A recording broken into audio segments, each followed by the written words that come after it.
Hi, guys. Um, I'm so sad that we're not doing this in person. This is one of my favorite days of the year in calculus, and it just is what it is. So we're going to go with it. But today we're going to talk about L'Hopital's rule. And just so you know a little something about him, um, Guillaume Francois Antoine Marquis de L'Hopital was a French mathematician who lived in the, I would say, late 1600s, 1661 to 1704. So he was only, we have to remember this, like he was only 42 or 43 when he died. We don't have an exact date of his birth. We only know the day he died. And so that is kind of incredible that he, is credited with such great stuff in mathematics at such a young age. And he actually published a book in 1696 where he included L'Hopital's rule for the first time. And so, again, he was, fairly young when he came up with that, which is kind of incredible.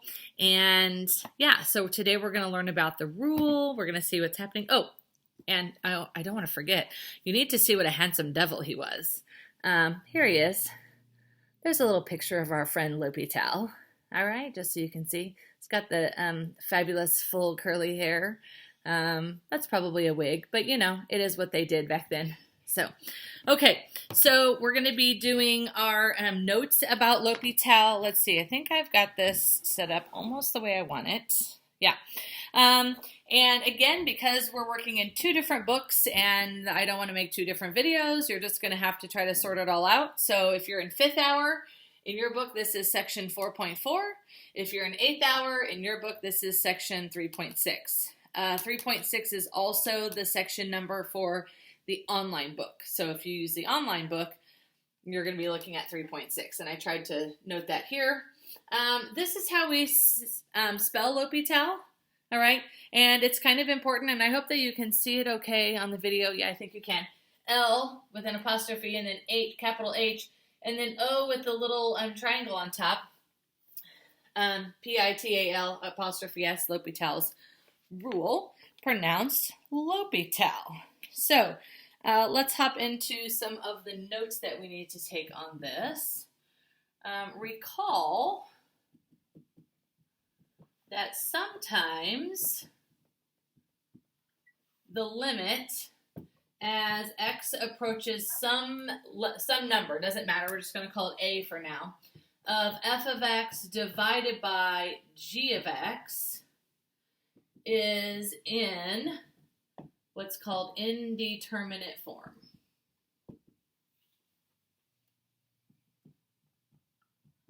Meaning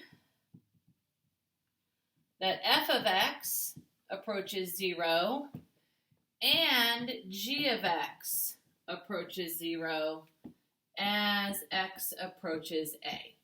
And way back last semester at the beginning of the year when we were talking about limits for the very first time, we said if we have a limit that's in indeterminate form, we had other things to do.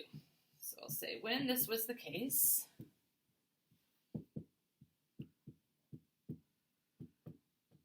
We had to try other things. Or actually, I'm going to say it this way. Try something else. Remember, that was always sort of our thing. What can we do? Try something else. Okay?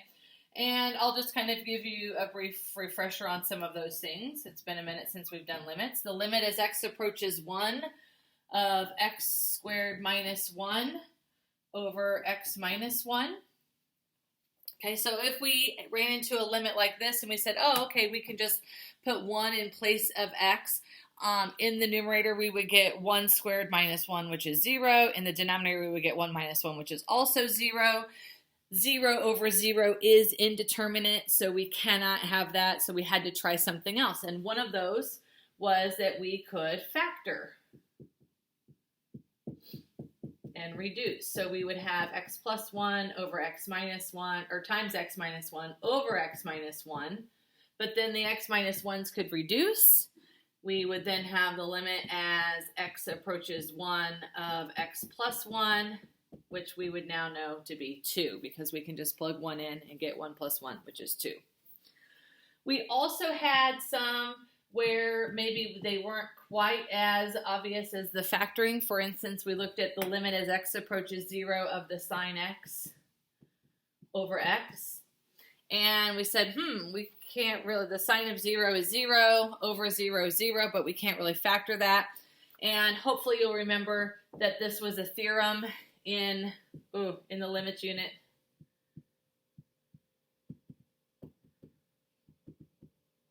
All right, so that's a good one. We're going to need that again. And we had another one similar to that. The limit as x approaches 0 of 1 minus the cosine of x over x. Right, cosine of 0 is 1, so 1 minus 1 is 0. Over 0 would be 0 over 0, indeterminate. But we had a theorem that we knew that helped us with that one also. Okay, and so there were other things that we could try. Factoring, sometimes it was about rationalizing. So we had a few other things that we can try. But now what we're going to find is that with L'Hopital's rule, maybe we don't even have to try these things because we can always use L'Hopital's rule. So let's look at the theorem that is L'Hopital's rule. Let me erase all this.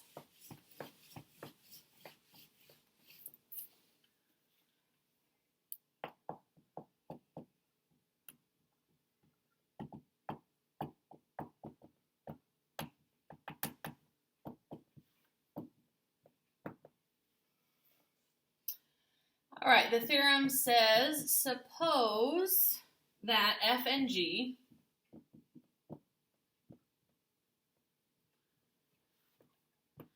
are differentiable and that the limit as x approaches a of f of x equals 0 and the limit as x approaches a of g of x equals 0. Okay, so what we're saying already, we're just kind of assuming at the beginning of this theorem, is that we have two functions and the limit of each of those functions is 0. If the limit as x approaches a of f of x divided by g of x exists, or if this limit is positive infinity or negative infinity, then here's what we're going to find out. The limit as x approaches a of f of x divided by g of x is equivalent to the limit as x approaches a of f prime of x divided by g prime of x. Okay? Or what this says is if we have a limit that is in indeterminate form 0 over 0, okay, we have an indeterminate form 0 over 0, then we can take the derivative of the numerator, the function on top, we can take the derivative of the denominator, the function on the bottom, and take the limit again, and its limit will be the same as the original limit. Okay, so we can actually, take derivatives and then find the limit again.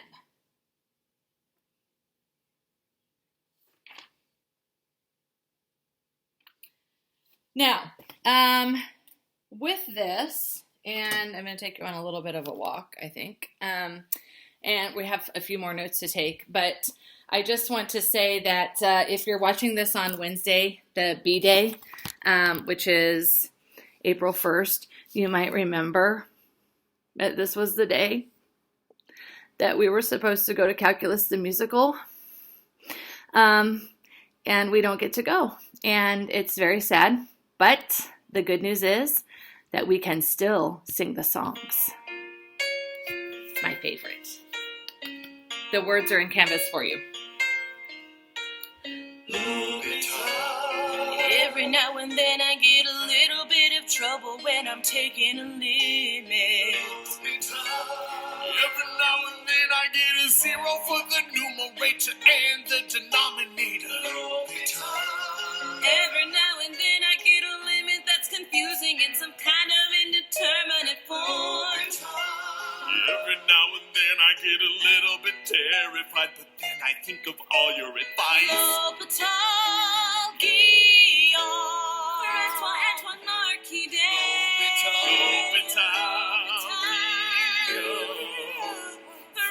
Antoine Marquis-Day.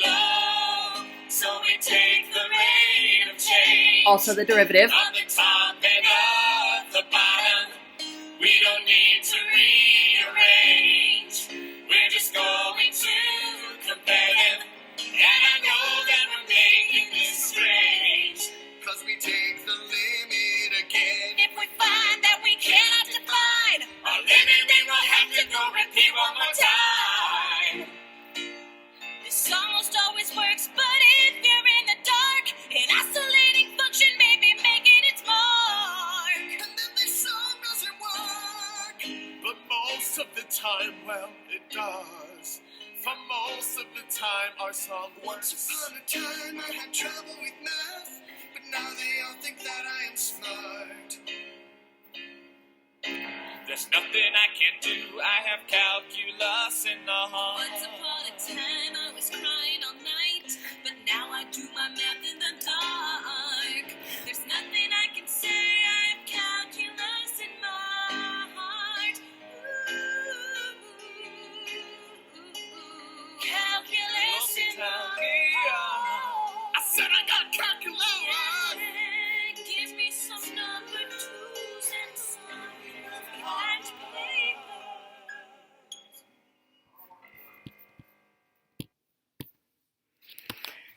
Okay, so that's my favorite song from the musical. And I'm sad that we're not singing it in person today, but there was my little lip sync of it. So hope you enjoyed that. Okay, so let's talk about how we apply L'Hôpital's rule.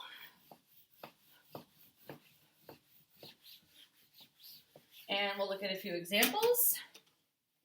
And that will be it.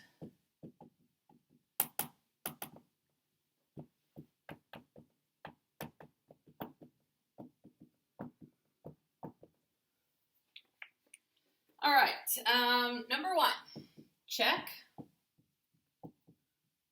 that the limit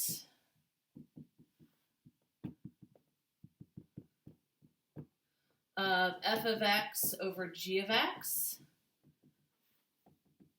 is in indeterminate form.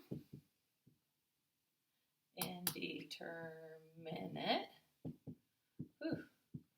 form of type 0 over 0. Now, what we're going to find out on the next class, and whenever I make the next video, I guess, is that there are other indeterminate forms other than 0 over 0, but we'll talk about that next time, so no worries today. Number two, differentiate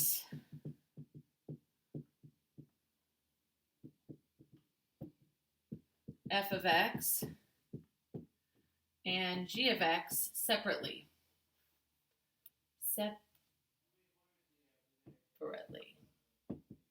Now, this is actually really important, okay? Because when you're applying L'Hôpital's rule, we're going to take the derivative of f of x, we're going to take the derivative of g of x. We are not using a quotient rule. We're not taking the derivative of the entire fraction itself. We're taking the derivative of the top by itself and the bottom by itself. So be careful there. And number three, find the limit of f prime of x divided by g prime of x. If the limit is finite,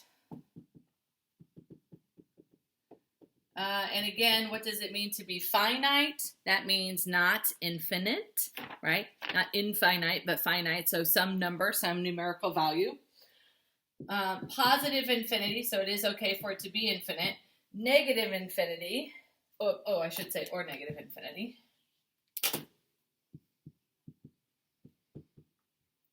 then it is equal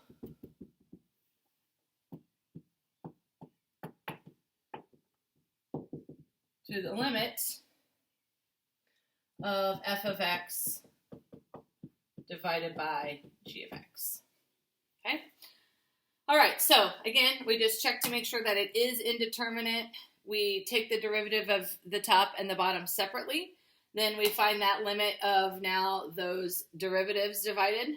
If the limit is finite, positive infinity or negative infinity, then it is equal to the limit of f of x divided by g of x. So let's look at a few examples.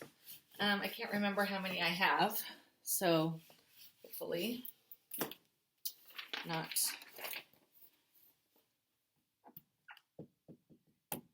Oh, I have 5 or 6. We'll see. Find the limit using L'Hopital's rule. Now, I will tell you that there is a little bit of notation that goes with this, so you'll want to kind of make sure that you're aware. All right, we have this limit as x approaches 2 of x squared minus 4 over x minus 2.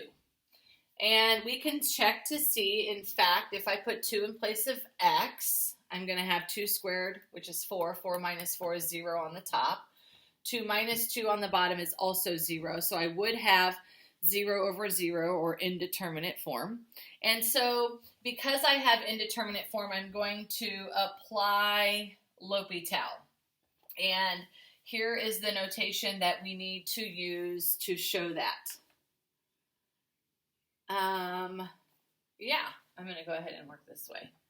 On the equal sign, I'm going to, above it, I'm going to put L apostrophe H. And that is sort of the shorthand and in the mathematical world to show I am using L'Hopital's rule. So not always when you're looking at a problem in mathematics will it say, solve it by using L'Hopital's rule. And so we have to be able to demonstrate or tell people what are we doing between this step and this next step. And we're actually applying L'Hopital. And to apply L'Hopital, I'm going to take the derivative of the top. Well, the derivative of x squared minus 4 is 2x. The derivative of x minus 2 is 1. Okay, and so we can then, now we've got the derivative of the top and the bottom, so we can take the limit again. So I put 2 in place of x, or 2 times 2. Notice I don't write limit anymore. Divided by 1, which is equal to 4. So I know that this limit is equal to 4. We can just say that. I think that's fine. Okay. Now, we could have done this one by factoring, right? This is a difference of squares. We could have factored, and it would have left me with x plus 2 on the top, but you can see 2 plus 2 is equal to 4, and so we would have gotten the same answer. All right, so let's try another one. The limit as x approaches 0 of the sine of 2x divided by x. Now, this looks sort of like the theorem that we had from the limits unit, but it's not because this is sine of 2x. And in this case, we could see, well, 2 times 0 is still 0, and the sine of 0 is 0 divided by 0. So we do, in fact, have indeterminate form of 0 over 0. So that's good. We can use L'Hopital in this case. Now, this L'Hopital is going to be a little bit more interesting because in order to apply L'Hopital, in the denominator I can take the derivative of that pretty easily. That's 1. But the derivative of the numerator is going to require a chain rule. So I might need to do a little work outside of the limit. All right, so I'm going to say we're going to let u be 2x, then y is the sine of u. Okay, then the derivative is d du of sine u times d dx of 2x.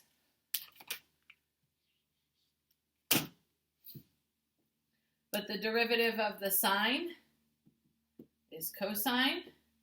The derivative of 2x is 2, so this is 2 cosine of 2x. Okay, so the derivative of the top is 2 cosine 2x. All right, so we've taken the derivative of the top, we've taken the derivative of the bottom. Now we can take the limit again. So I'll have 2 times the cosine of 2 times 0, which is 0, all divided by 1. Well, the cosine of 0 is 1, and 2 times 1 is 2. 2 over 1 is 2, so this limit is 2.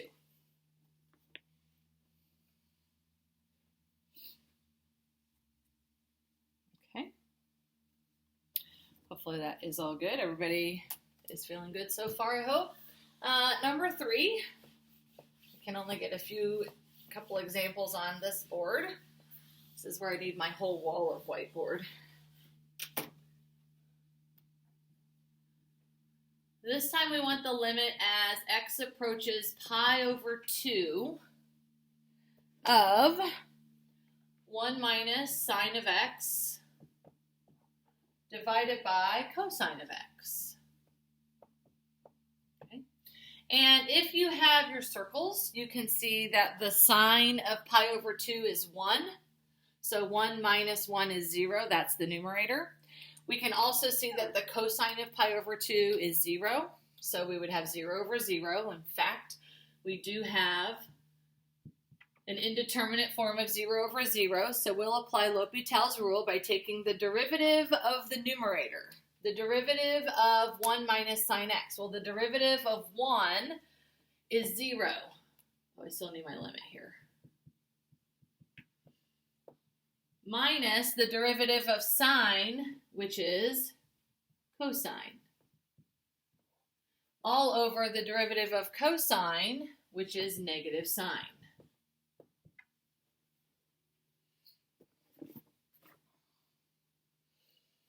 Okay, now in this we can do a little bit of simplifying. I'm going to go this way now. This will be negative cosine over negative sine.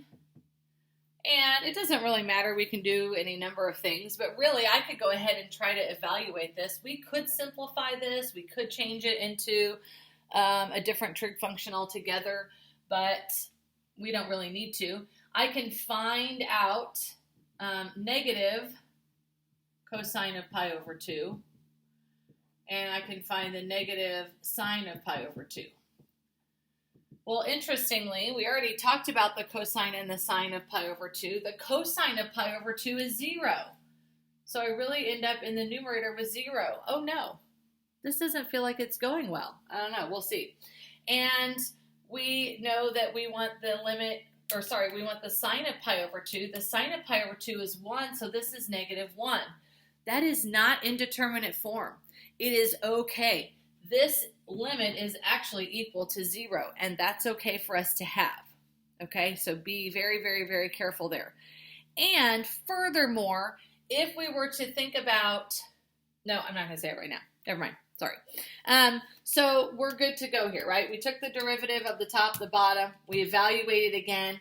We got 0, but 0 is okay. An answer of 0 is okay. 0 over negative 1 is okay. 0 over 0 is the only thing that is not okay. That looked sort of crazy on the video. There we go. Okay. Let's see what oh, you know what? I think I need to erase to do this next one also. Okay, so number 4.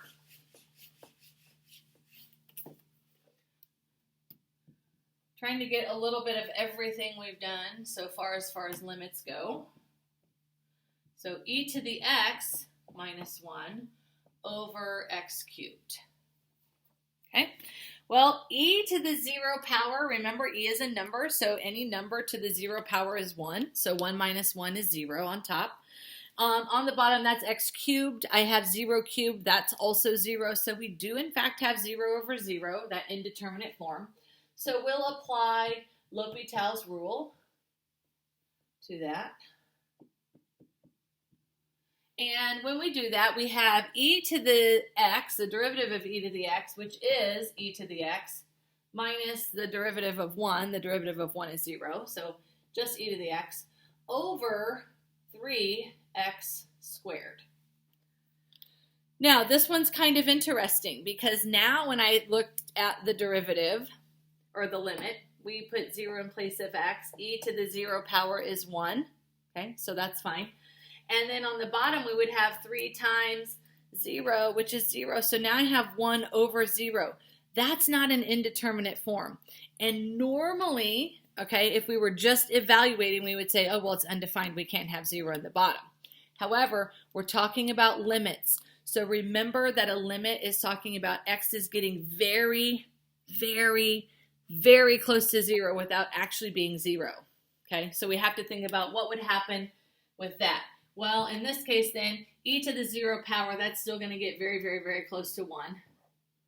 But now I have some number that's really, really close to 0, like 0.000000001, or negative 0.0000001.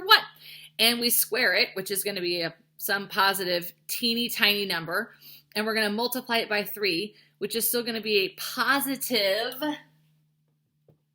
very tiny. It's a positive, very tiny number.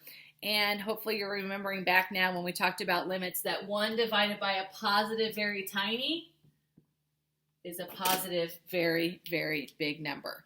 Okay, so that ends up being positive infinity. All right. Awesome. Let's do another one. Let me see here.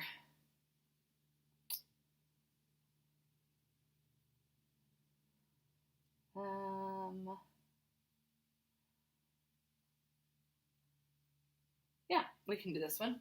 Let's do the limit as, x approaches 0 from the left of tangent x over x squared.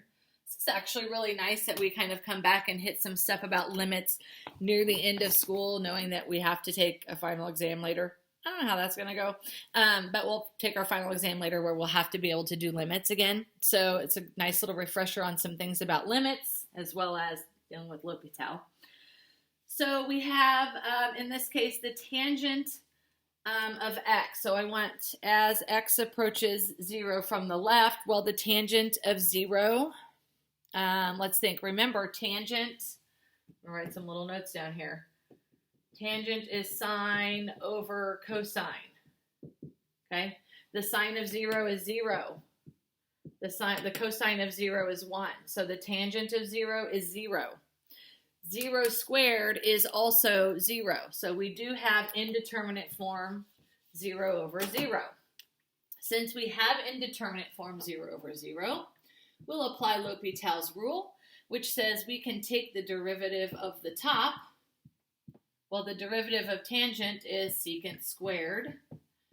Over the derivative of the bottom, the derivative of x squared is 2x. And we can see what happens. Oh no, I need the derivative of secant squared.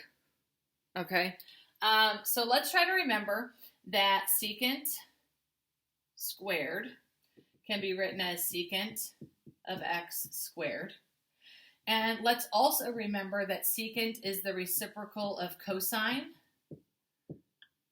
Okay, so we can make this substitution so we can figure out the secant of 0, secant squared of 0. So now when I put 0 in place of x, it's interesting because the cosine of 0 is 1. So I would get 1 over 1 squared, which is just 1 squared or 1. So that's good. I would get 1. Oh no. But if I put 0 in place of this x, I end up with 0. And I have 1 over 0 again. Not indeterminate form. So we're not taking the derivative again. But what we need to do is go back to what we think about limits, okay, and say, okay, but if I'm approaching 0 from the left, here's the number line, here's 0, I'm getting close to 0 on this side. I'm on the negative side of 0. Then I'm going to have 2 times a very, very, very, very, very, very, very tiny negative number, which is going to be a negative, very tiny number. Okay? As we're approaching 0 from the left, we're talking about things like negative 0.000000000001. When I multiply that very tiny negative number by 2, it's still a negative very tiny number. 1 divided by a negative very tiny number is negative infinity. So again, going back and thinking about some of those things that we know about limits, but recognizing in the beginning that we had to apply L'Hopital in order to even get to that point. Okay, I have one more example. The limit as x approaches 0 of 1 minus cosine x over x squared. Okay, and again, we can find out that the original limit is 0 over 0. So 1 minus cosine of 0 is 1 minus 1, or 0. 0 squared is 0, so we do have 0 over 0. Okay, so we're going to apply L'Hopital's rule. So I'll have the limit as x approaches 0 of 1 minus cosine. Well, the derivative of 1 is 0 minus the derivative of cosine is negative sine. Okay, so notice I went ahead and put the 0 there just to kind of help me out. And then the derivative of x squared is 2x. Well, now I have the limit as x approaches 0 of sine. That's going to end up being positive sine over 2x. All right, well, let's see. Now we take the limit again. So the sine of 0, it's 0. Okay, wait, and 2 times 0 is 0. I still have 0 over 0. So remember, it didn't mention this in the actual theorem itself, but in the song, it says, and we find if we cannot define our limit, we will have to go repeat one more time. And so that's what we have to do. And so, in fact, we can apply L'Hopital's rule as many times as we need to in order to not have an indeterminate form. And you'll see pretty quickly, so now I'm going to apply L'Hopital again. So I'm going to use that notation again, showing that I've used L'Hopital. And now I'm going to be looking at the limit as x approaches 0. The derivative of sine is cosine. The derivative of 2x is 2. Okay, and now we can see we're not going to get indeterminate form because I have a number on the bottom. So that's not going to be a concern anymore.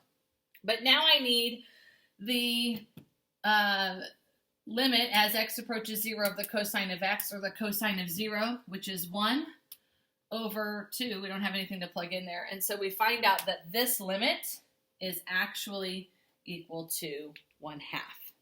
Okay, so that is, that's L'Hopital. Okay, now the problems that you're going to do today, and it's not a ton, I think 10 or 11 maybe, you're going to be using L'Hopital's rule, so verify that you've got an indeterminate form, then take the derivative of the top and the bottom, then take the limit again. Okay, so this will be a little extra practice on limits, a little extra practice with taking derivatives of different kinds of functions, so it's kind of nice. L'Hopital's rule really brings a lot of this stuff back together that we've been doing all along.